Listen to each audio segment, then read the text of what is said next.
Mundo Católico presenta El Pulso del Papa.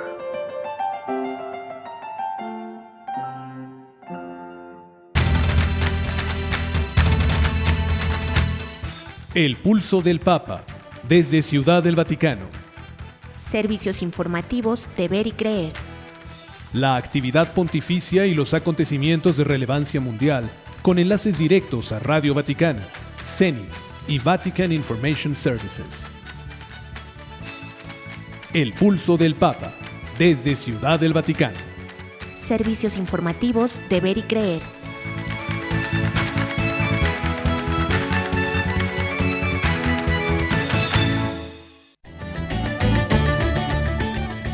El Papa afirma que Cristo Rey está por encima de todos los soberanos. En la solemnidad de Cristo Rey, el Papa Francisco pide a los jóvenes que sean conciencia crítica de la sociedad. Y también pide una Navidad de compasión y ternura que dé esperanza en medio de la pandemia. También pide a la Asamblea Eclesial Latinoamericana: escúchense y escuchen el clamor de los pobres. El Papa alerta sobre una revolución que toca los nudos esenciales de la existencia humana. Se frenó un bloque de 48 reformas constitucionales pro aborto e ideología de género en México.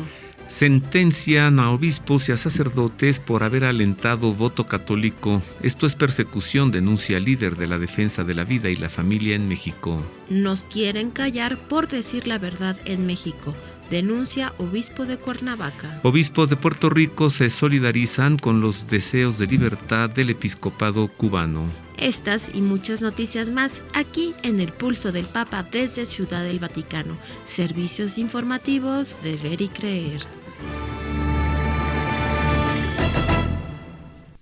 Queridos amigos radioescuchas, les saludamos con afecto como cada semana en esta labor que nos hemos encomendado de informarle a usted sobre los acontecimientos ocurridos en la Iglesia, en México y en el mundo.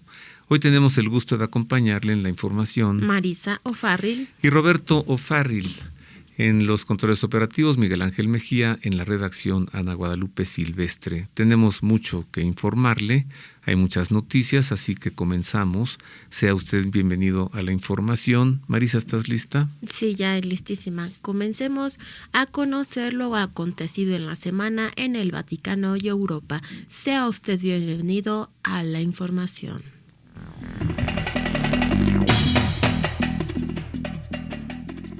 Comenzamos con información del Papa Francisco para darle a conocer que el pasado domingo 21 de noviembre, solemnidad de Jesucristo, Rey del Universo, durante el rezo del Ángelus Dominical desde el Palacio Apostólico del Vaticano, el Papa recordó que la realeza de Cristo está más allá de los parámetros humanos y que Cristo Rey está por encima de todos los soberanos.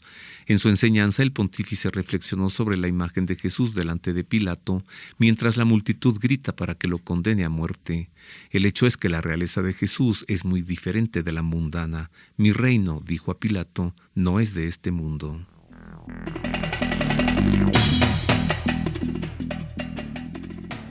Dos imágenes bíblicas que muestran a Cristo como Rey del Universo articularon la enseñanza del Papa Francisco en la misa que celebró en San Pedro del Vaticano el domingo 21 de noviembre en la solemnidad de Cristo Rey, día que la Iglesia celebra la Jornada Mundial de la Juventud en las diócesis de todo el mundo.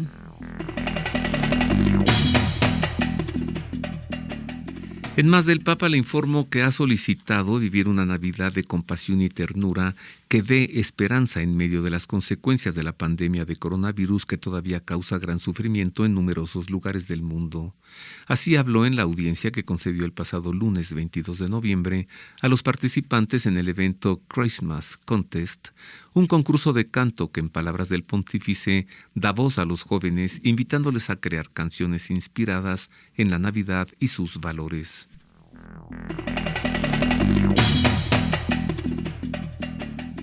Francisco envió un mensaje este domingo a los participantes de la Asamblea Eclesial de América Latina y el Caribe, en el que pidió que se escuchen mutuamente y escuchen los clamores de los más pobres y olvidados.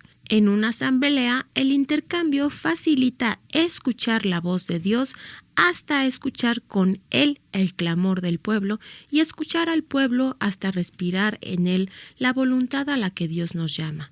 Le pido que procuren escucharse mutuamente y escuchar los clamores de nuestros hermanos y hermanas más pobres y olvidados, pidió el pontífice.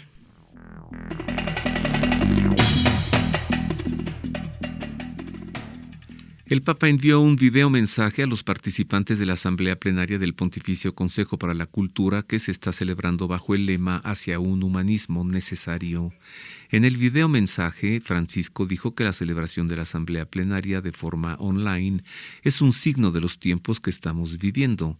En el universo digital todo se convierte en increíblemente cercano, pero sin el calor de la presencia. Y explicó que la pandemia ha puesto en crisis tantas certezas sobre las que se basa nuestro modelo social y económico, revelando sus fragilidades, pero también ha respondido con fuerza a los interrogantes fundamentales de la existencia, la pregunta sobre Dios y sobre el ser humano.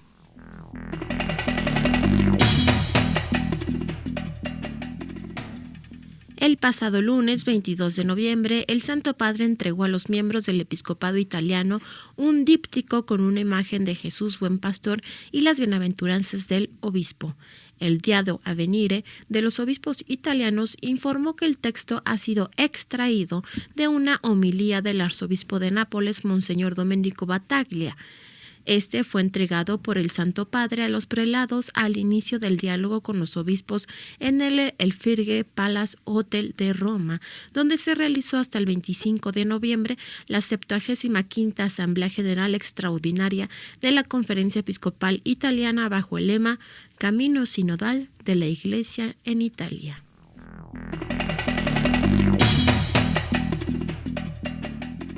En otras noticias, por primera vez la Iglesia ha celebrado el domingo 21 de noviembre, solemnidad de Cristo Rey, la Jornada Mundial de la Juventud, que se está celebrando a nivel local en las diócesis de todo el mundo con el tema Levántate, te hago testigo de las cosas que has visto.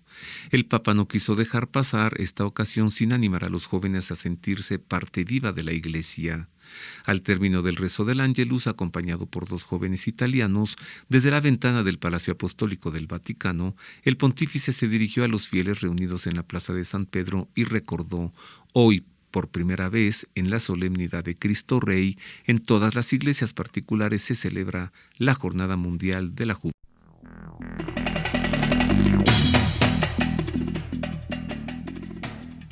El Papa envió un videomensaje a las hijas de la Caridad de San Vicente de Paúl, reunidas en París del 29 de octubre del 21 de noviembre, con motivo de su 10ª Asamblea General.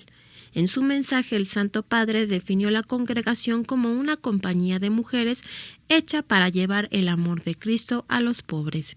Esta misión las ha llevado por todo el mundo, no solo a asistir a los pobres en los grandes institutos, en los hospitales, en los orfanatos, en las escuelas, sino a visitarlos, a encontrarlos en los lugares donde viven, a participar junto a ellos en los caminos de crecimiento humano, de promoción de la vida, de cuidado espiritual. El Papa invitó a las religiosas a mirar a la belleza de su vocación, que es bella. Dios les ha confiado a los pobres, a sus predilectos, a ustedes. Ustedes son para ellos madres y hermanas, no monjas, madres y hermanas.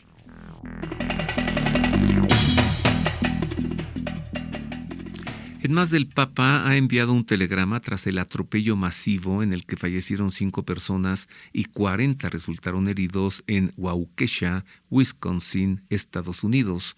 Fue a través del secretario de Estado, el cardenal Pietro Parolin, que el Papa Francisco envió un telegrama a Monseñor Jerome Listecki, arzobispo de Milwaukee, en Estados Unidos, telegrama en el que asegura su cercanía espiritual a todos los afectados por el trágico incidente en Waukesha. En la misiva, el Papa encomienda las almas de los fallecidos a la amorosa misericordia de Dios Todopoderoso e implora los dones divinos de la sanación y la consolación a los heridos y desconsolados.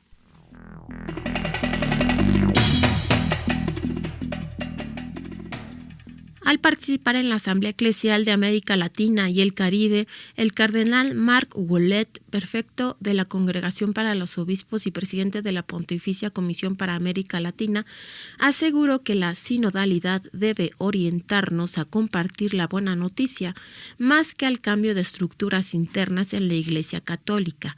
En su mensaje difundido el pasado 22 de noviembre, el cardenal Ouellet subrayó que no hay misión verdadera sin comunión eclesial profunda, ni comunión eclesial madura sin auténtico ímpetu misionero.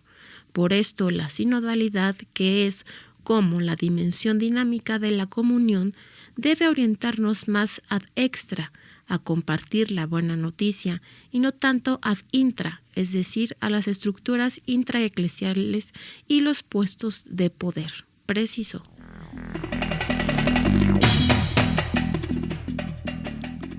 En noticias acerca de nombramientos, le informo que el padre Antonio Luis Catelán Ferreira, miembro de la Comisión Teológica Internacional y profesor de Teología Dogmática de la Pontificia Universidad Católica de Río de Janeiro, ha sido nombrado nuevo obispo auxiliar de la Arquidiócesis de San Sebastián de Río de Janeiro, en Brasil.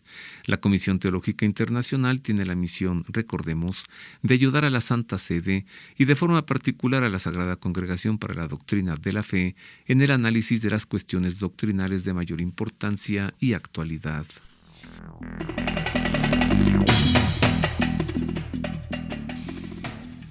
Y hasta aquí lo acontecido en la semana en el Vaticano y Europa. Usted ha quedado informado. Más adelante no se pierda lo acontecido en América y México. Hagamos ahora enlace con Radio Vaticana, la radio del Papa, para darle a conocer a usted la crónica de la Audiencia General presidida por el Papa el pasado miércoles.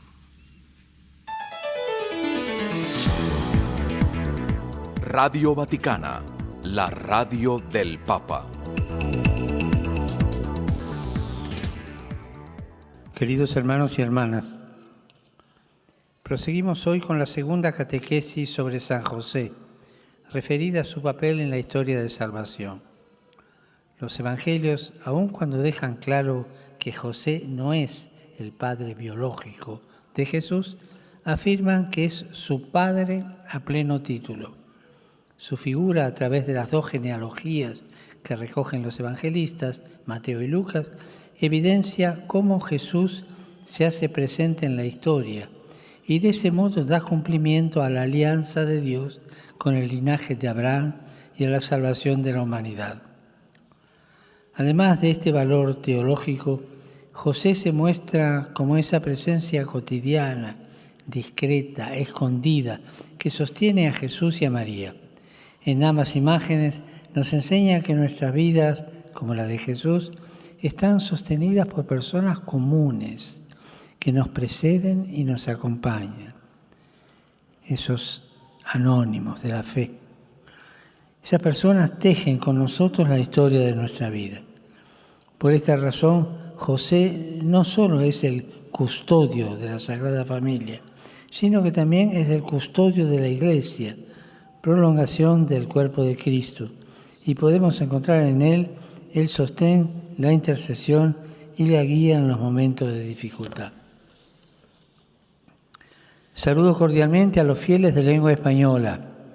Los animo a pedir con confianza a San José la capacidad de valorizar los vínculos de nuestra vida, valorizar a las personas comunes que nos acompañan y sostienen, para que nadie se sienta solo y abandonado, y todos puedan reconciliarse con la propia historia, viendo en ella la providencia de Dios, pese a su debilidad.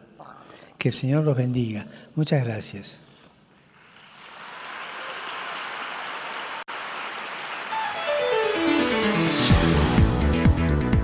Radio Vaticana, la radio del Papa.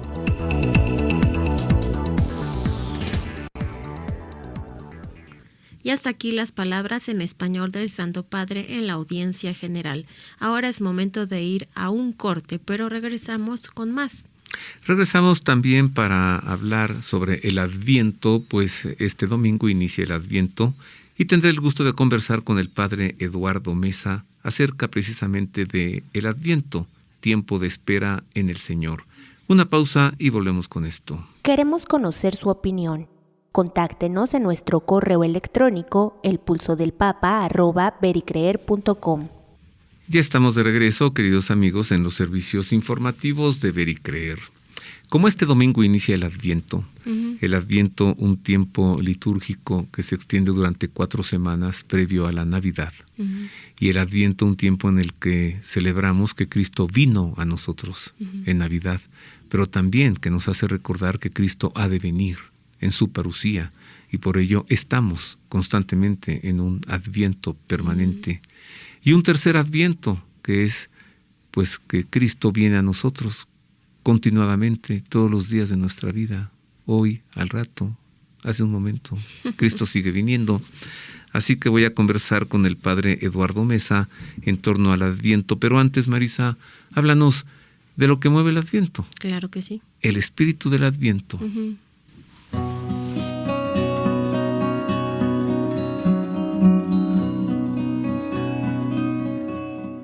Toda la mística de la esperanza cristiana se resume y culmina en el Adviento, así como la esperanza del Adviento invade toda la vida del cristiano, la penetra y la envuelve.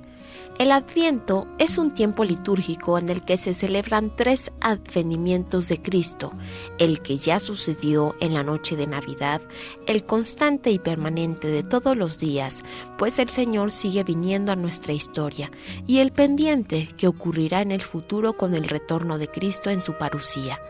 La liturgia de las primeras semanas del Adviento subrayan el aspecto escatológico de la espera que se abre hacia la parucía final, en tanto que en la última semana la liturgia centra su atención en el acontecimiento histórico del nacimiento del Señor, actualizado sacramentalmente en la fiesta de la Navidad.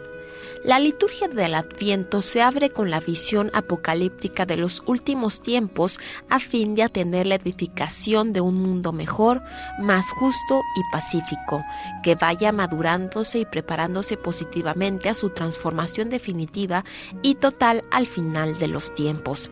Entre el acontecimiento histórico del nacimiento de Cristo y la profecía aún no cumplida de su retorno, el Señor sigue presente en la Iglesia y en el mundo, y prolongará su presencia hasta el final de los tiempos.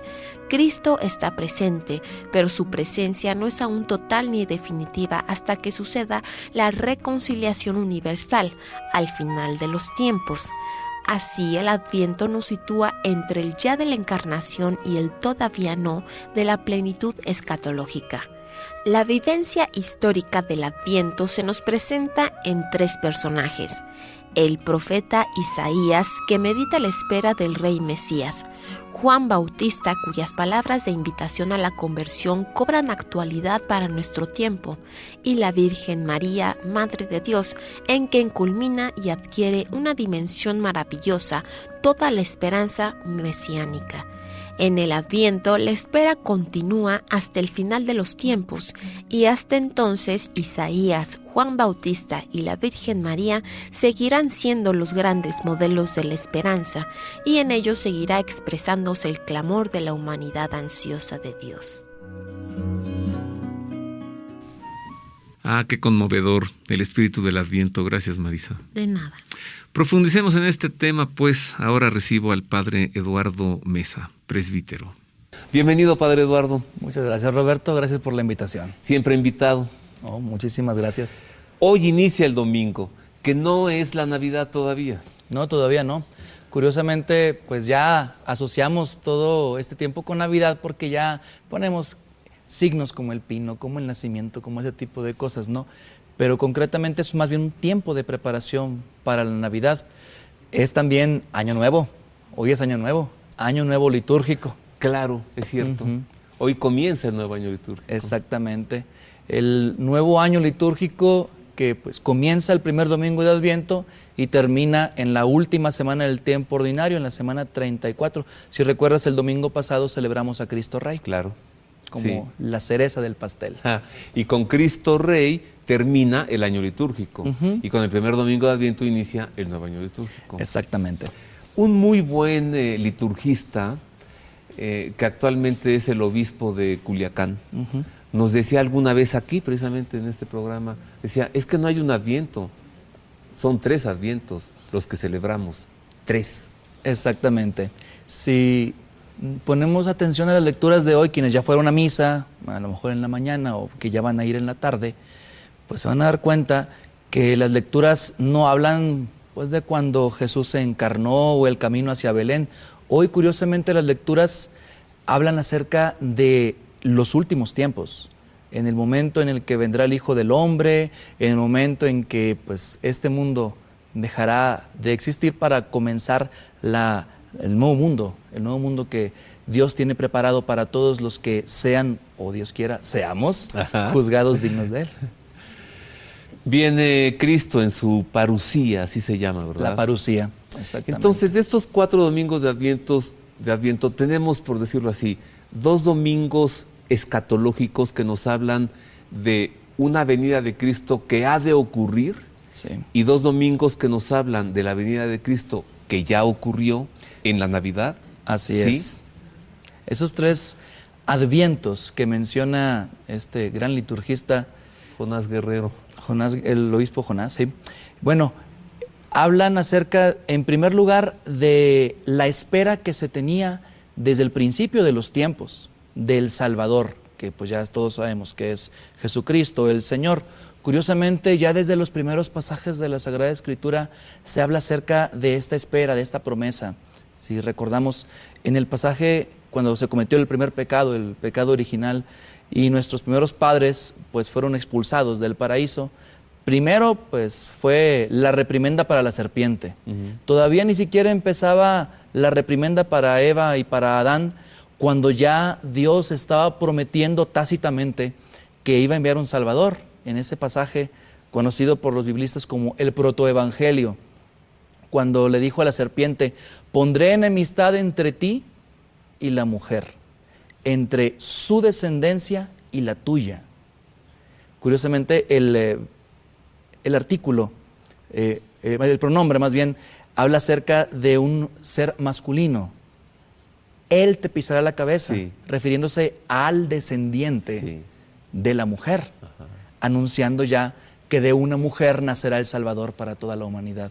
Justamente antes de que fueran expulsados nuestros primeros padres. Ahí vemos un gran aspecto de la misericordia de Dios. Todavía ni siquiera eran expulsados y ya les estaba prometiendo un Salvador. Allí comenzó el primer Adviento entonces. Exactamente. A partir de ese protoevangelio.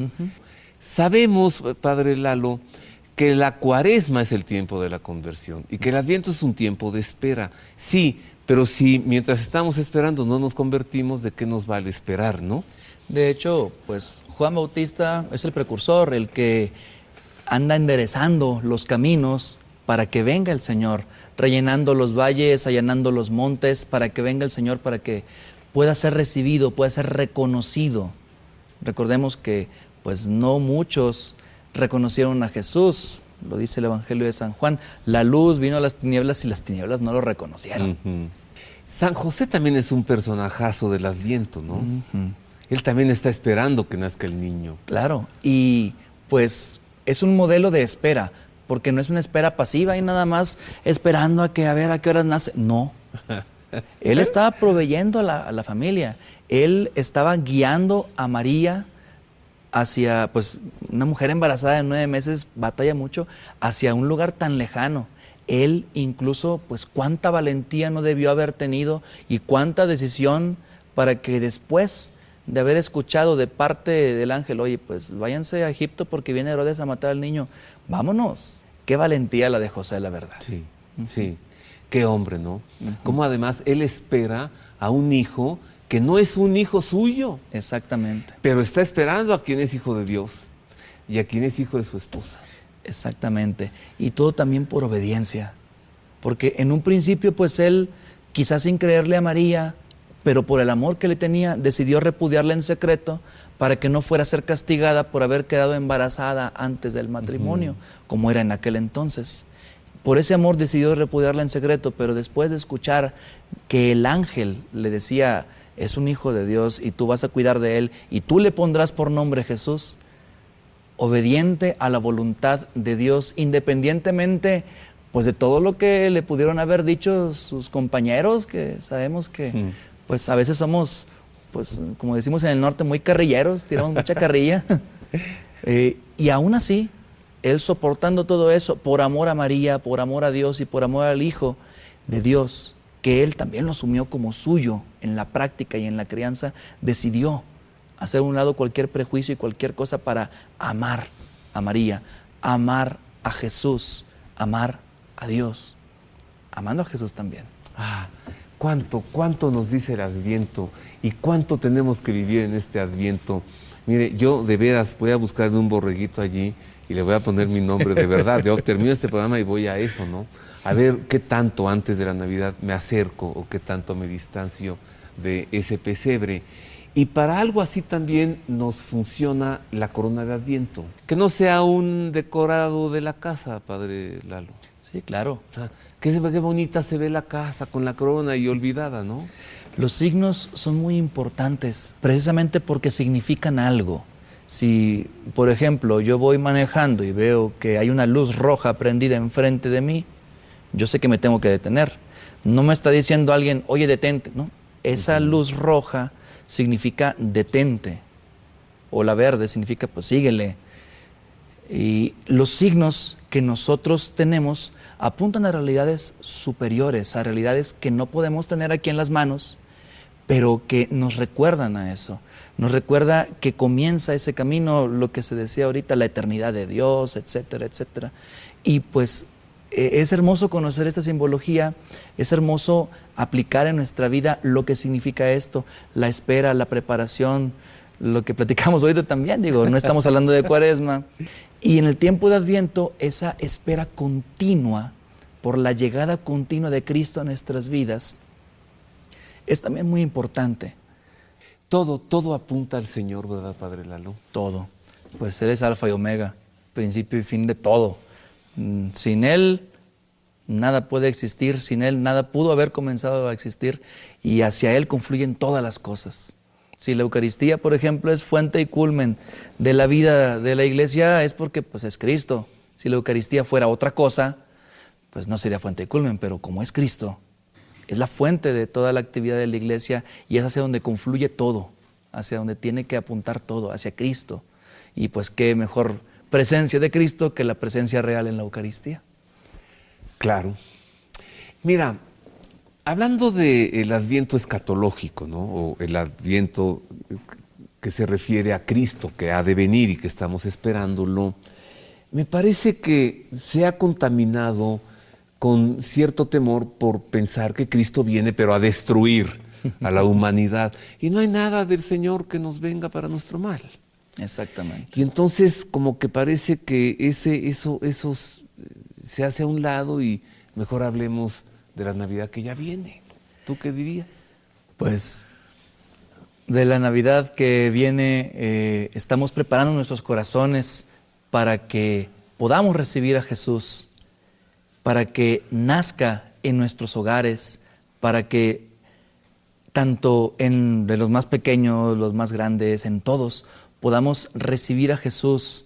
No le cerremos la puerta como pasó en aquel entonces, ¿no? Que iban pidiendo un lugar donde quedarse y los mandaron allá donde estaban las chivas y las vacas y todo.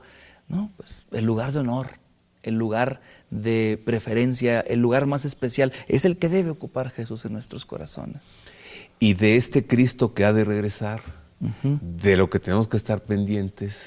Ahí es algo muy importante. Un saludo, por cierto, para mi querida sobrina, mi principesa, Daniela.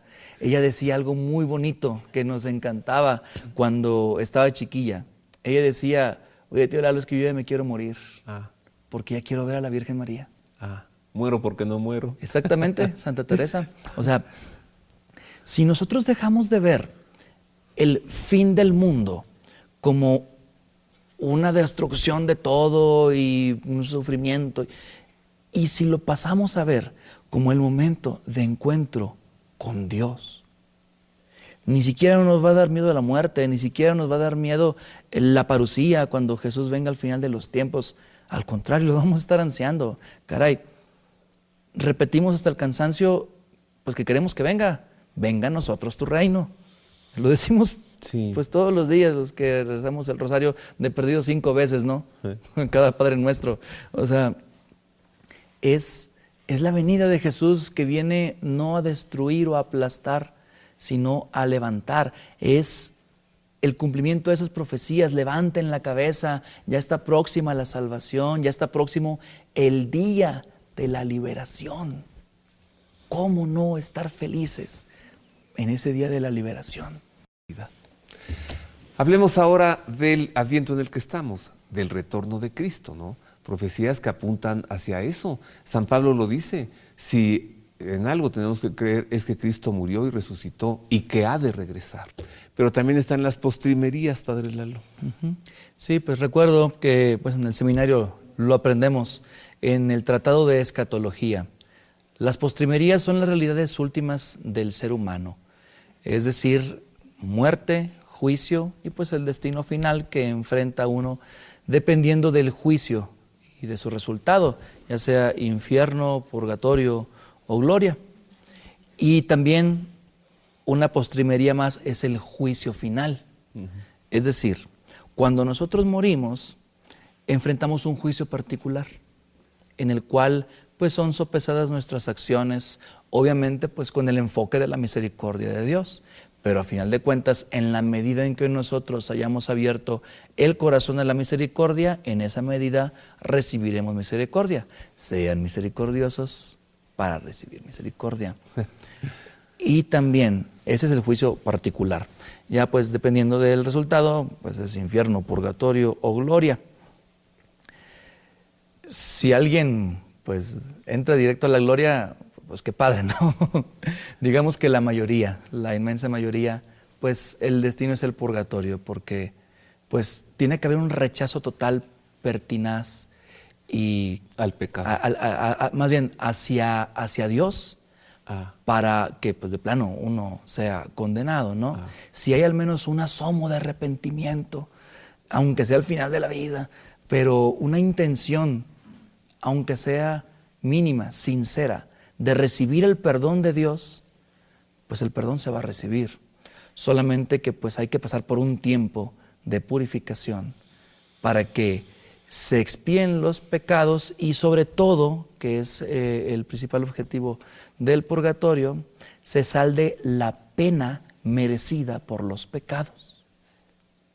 Una vez saldada esa pena merecida por los pecados, una vez que, como dice el Evangelio, se pague hasta el último centavo, es que ya se sale de ese lugar y se entra a la gloria.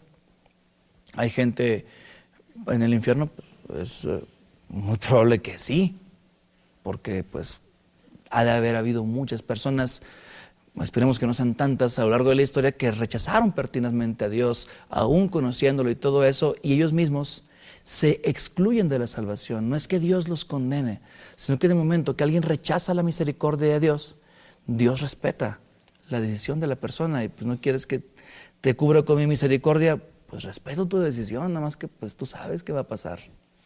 Ese es el detalle. Nos quedamos con estas palabras llenas de esperanza, ¿eh? Para ir al infierno se requeriría un rechazo pertinaz de Dios. Exactamente. Pues ese es nuestro adviento también, el adviento personal, la espera de encontrarnos con el Señor. Padre Lalo, te agradezco mucho que hayas venido a abrirnos los ojos y hacernos reflexionar en torno al adviento. Al contrario, muchísimas gracias por la invitación y pues les deseo a todos un muy feliz tiempo de espera en este tiempo en el que estamos preparando nuestro corazón para encontrarnos con el Señor Jesús. Preparémonos auténticamente, no solo de manera externa. Sí, adornemos las casas y que sea un reflejo de alegría y todo esto, pero el mejor adorno que podemos poner en una familia es el amor que nos tenemos los unos a los otros. Sí, la corona de Adviento es muy bonita, pero si no hay amor, pues se convierte en un adorno. Gracias de nuevo, Padre Lalo. Pues hagamos ahora una pausa, queridos amigos, en más de este programa y regresamos con noticias de América y de México. Háganos llegar sus sugerencias y comentarios a nuestro correo electrónico elpulsodelpapa@vericreer.com. Continuamos con más de los servicios informativos de Ver y Creer. Revisemos ahora las noticias ocurridas durante la semana. Por ejemplo, eso de que sentenciaron al cardenal Juan Sandoval, al cardenal Carlos Aguiar, al padre Mario Ángel Flores y a otro sacerdote, pues nomás porque dijeron, cuidado al votar, cuidado, votemos por quienes están a favor de la vida, y ahora se les pone una sanción. Pues estamos muy molestos con esto, muy molestos, de verdad, sí. No puede ser. Pues esa noticia y muchas más enseguida, así que nuevamente sea usted bienvenido a la información.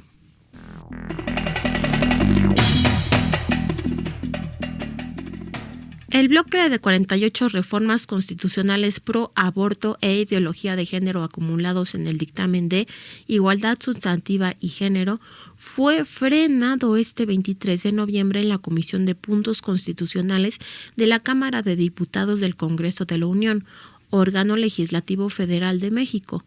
Las reformas buscaban incorporar en la Constitución de México términos como igualdad sustantiva, autonomía reproductiva, expresión de género, identidad genital, rectificación sexogenérica y libre desarrollo de la personalidad. Más de 10,000 personas suscribieron una campaña de firmas en la plataforma Actívate para exigir a los diputados mexicanos que frenen este proyecto de reforma constitucional.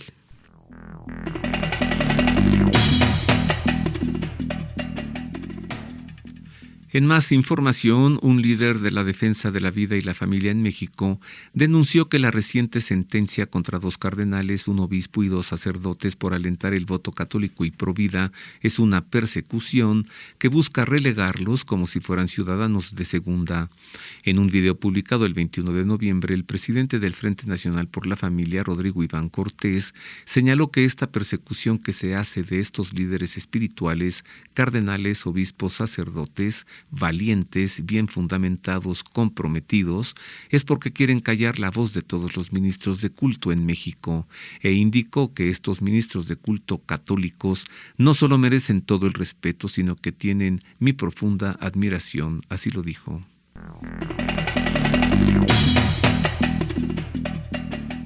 El obispo de Cuernavaca y secretario general de la Conferencia del Episcopado Mexicano, Monseñor Ramón Castro Castro, denunció que en México hoy nos quieren callar por defender la verdad del reino de Dios.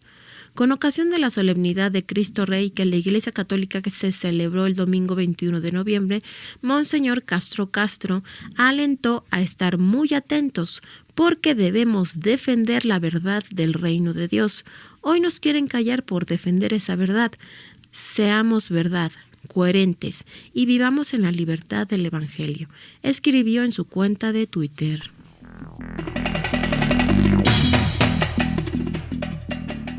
En noticias de Puerto Rico, la Conferencia Episcopal del país expresó su solidaridad con los deseos de escucha, paz, libertad, diálogo sincero y libre expresión para afrontar los grandes problemas pronunciados por el episcopado cubano en su comunicado más reciente. Desde Puerto Rico nos unimos a sus anhelos de una Cuba que en paz y hermandad logre los cambios deseados para una vida más digna y feliz, escribieron los obispos puertorriqueños en un comunicado publicado la semana pasada.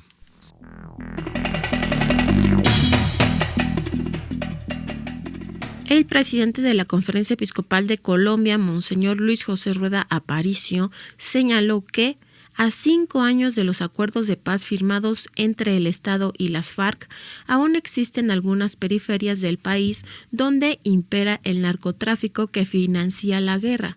El 24 de noviembre se cumplieron 5 años de los acuerdos de paz que firmó el gobierno de Juan Manuel Santos y la guerrilla narcoterrorista de las FARC. En entrevista concedida a la agencia CIR del Episcopado Italiano, el también arzobispo de Bogotá dijo que algunas regiones como el suroccidente, el Pacífico, el norte antioqueño y el Catacumbo son periferias del país que no han conocido la paz, están bajo el imperio del narcotráfico y el narcotráfico financia la guerra.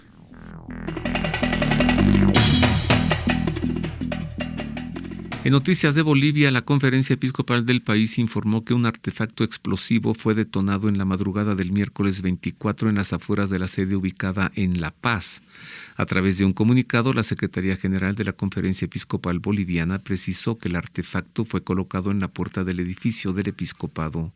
Un video de seguridad registró el hecho, que se produjo aproximadamente a las 4:30 de la madrugada. Allí, un sujeto encapuchado dejó un envase en el suelo que detonó automáticamente segundos después.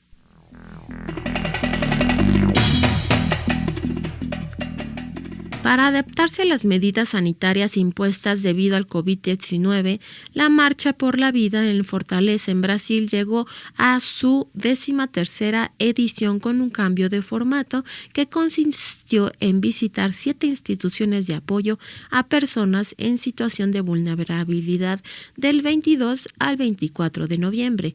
La marcha es promovida actualmente por Movida, Movimiento por la Vida y la No Violencia, una institución sin fines de lucro que tiene como objetivo promover la defensa de la vida desde la concepción hasta la muerte natural. La marcha tiene una alianza con el movimiento Brasil Sem Aborto.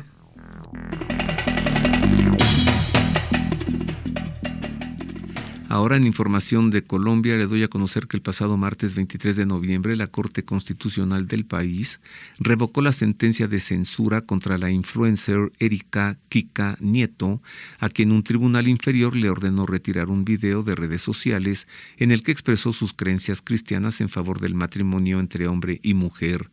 Nadie debe ser censurado ni temer sanciones penales por expresar sus creencias. Junto con Kika, estamos encantados de que la Corte haya revocado esta decisión de censura. Kika se mantuvo firme durante esta terrible experiencia para defender la libertad de todos para compartir sus creencias. Esto lo comentó Santiago Guevara, abogado de Nueva Democracia, una organización no gubernamental que, con el apoyo de la Organización de Defensa Legal Cristiana ADF, representó a Kika Nieto.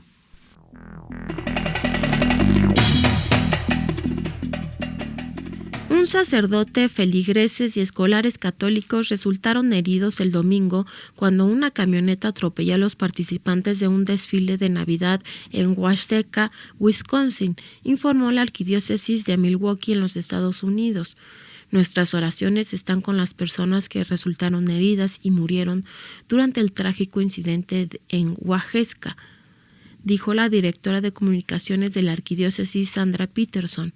Únanse a nosotros en oración por todos los involucrados, sus familias y aquellos que están traumatizados por presenciar la horrible escena, pidió.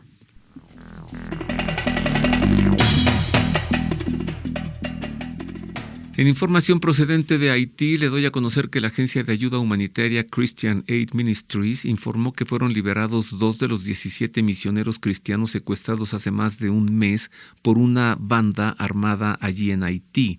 Hemos sabido que 2 de los rehenes en Haití fueron liberados. Alabamos a Dios por esto. Solo se puede proporcionar información limitada, pero podemos informar que los 2 rehenes que fueron liberados están a salvo, de buen humor y siendo atendidos, informó Christian Aid Ministries en un comunicado hecho público el pasado domingo 21 de noviembre.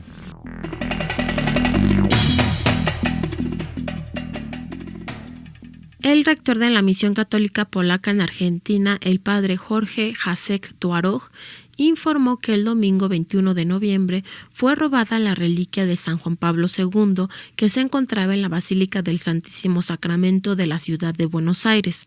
La reliquia consiste en un cuadro con una gota de la sangre de San Juan Pablo II que llegó a Argentina en 2016 desde Polonia y era resguardada en un relicario. Esta fue entregada personalmente al padre Tuarog el 19 de agosto de 2016 por el cardenal Stanislao de Suisse, arzobispo de Cracovia, en el Palacio Arzobispal de la antigua capital de Polonia. El párroco del lugar, el padre Rafael Casares Olave, y la comunidad católica están haciendo lo necesario para encontrar la reliquia y orando por su pronto hallazgo.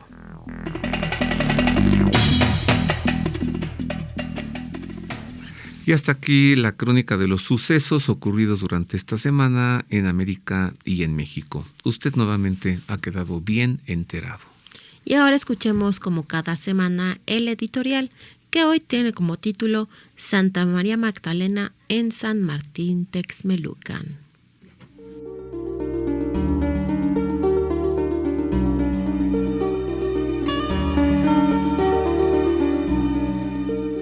Gran santa que conoció personalmente a Jesús, conocida como la discípula fidelísima, es Santa María Magdalena, quien en Francia, Italia, España y prácticamente en toda Europa goza de una gran devoción, pues no hay ciudad ni poblado en donde no se le haya erigido una basílica, una iglesia o alguna capilla. En México, lamentablemente, no es así.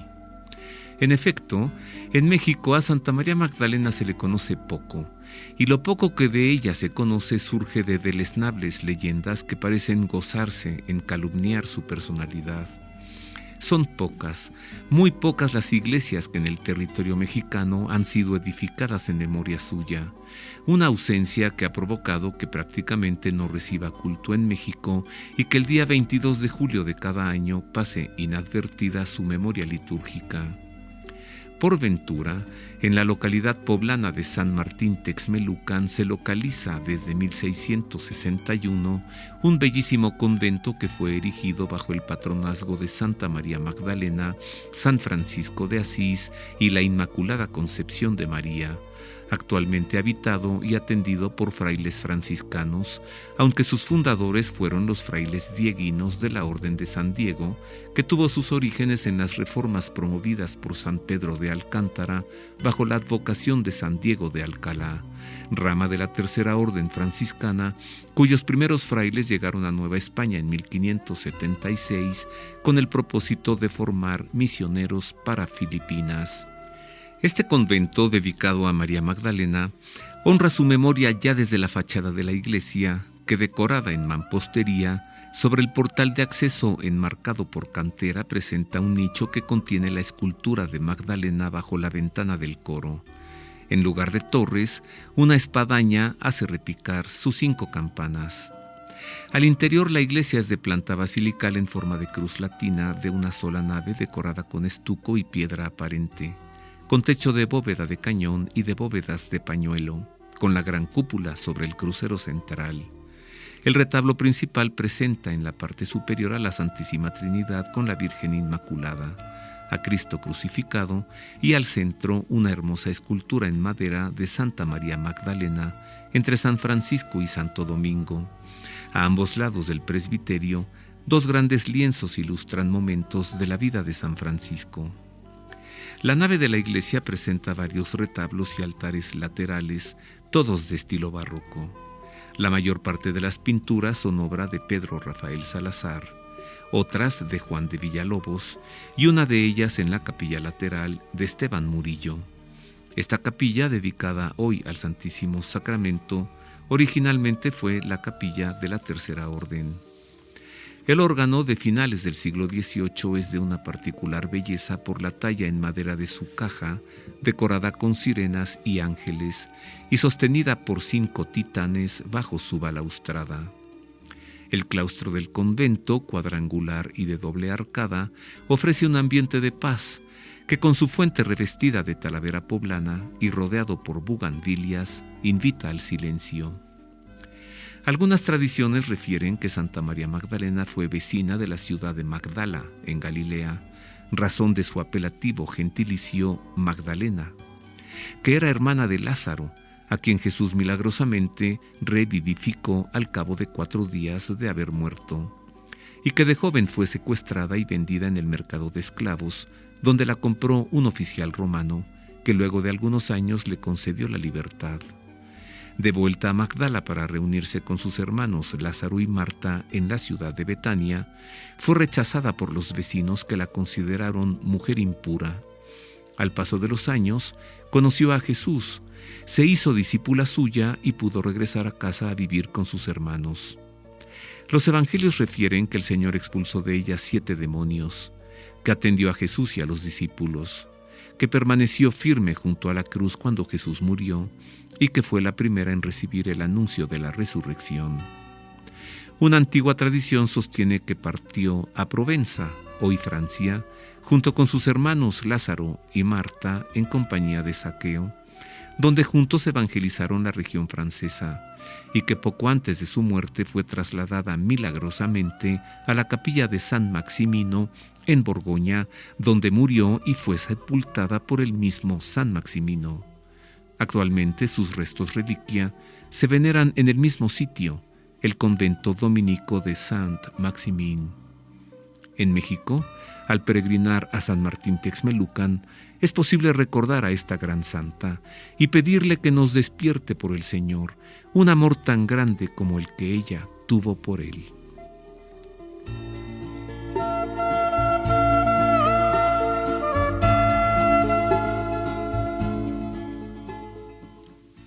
Yo quiero ir, vamos, ¿no?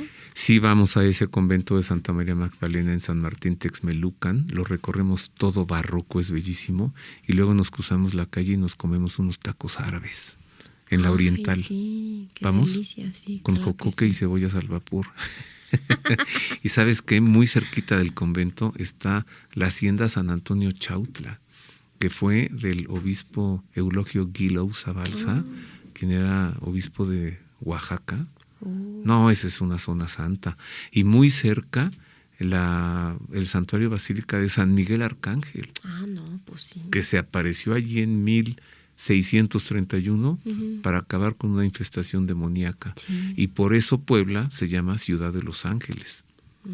Y entonces después de Santa María Magdalena, en San Martín Texmelucan, pues nos vamos a la Ciudad de los Ángeles, ¿no? Ándale. Y comemos chalupas. Sí, tan rico. Y vamos a la Es catedral. comer en Puebla y todas las iglesias y los conventos que son maravillosos. ¿Cuándo vamos? ¿Cuándo? Ya, ahorita vamos, vente. Bueno, órale, Vamos. Y hasta aquí termina nuestro programa. Muchas gracias por habernos escuchado en otra edición más de El Pulso del Papa. Tuvimos el gusto de estar con usted, Marisa O'Farrill y Roberto Farrell en las voces informativas, que ya nos vamos por chalupas. En los controles operativos, Miguel Ángel Mejía, que nos lo llevamos para También, que sí. conozca lo bueno de la vida. Y en la redacción, Ana Guadalupe Silvestre. ¿La llevamos? Sí, Sí, le vamos. gusta a Sí, Ana. sí. Le gusta más, creo que el mole, que las chalupas. Sí. Feliz semana, queridos amigos. Nos escuchamos en la próxima edición del Pulso del Papa y le dejamos con la bendición del Santo Padre. Dominus vobiscum. Et cum spiritu tuo. Sit nomen Domini benedictum. Et hoc nunc et usque in seculum. Aiutorium nostrum in nomine Domini. Qui fecit caelum et terram. Benedicat vos omnipotens Deus, Pater et Filius et Spiritus Sanctus. Amen.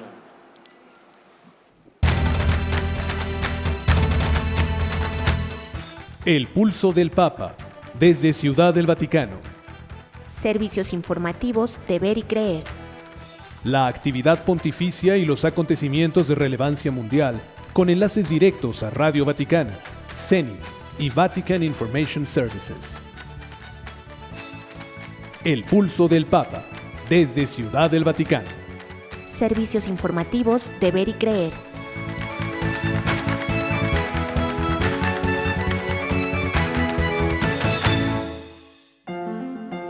Mundo Católico presenta El Pulso del Papa.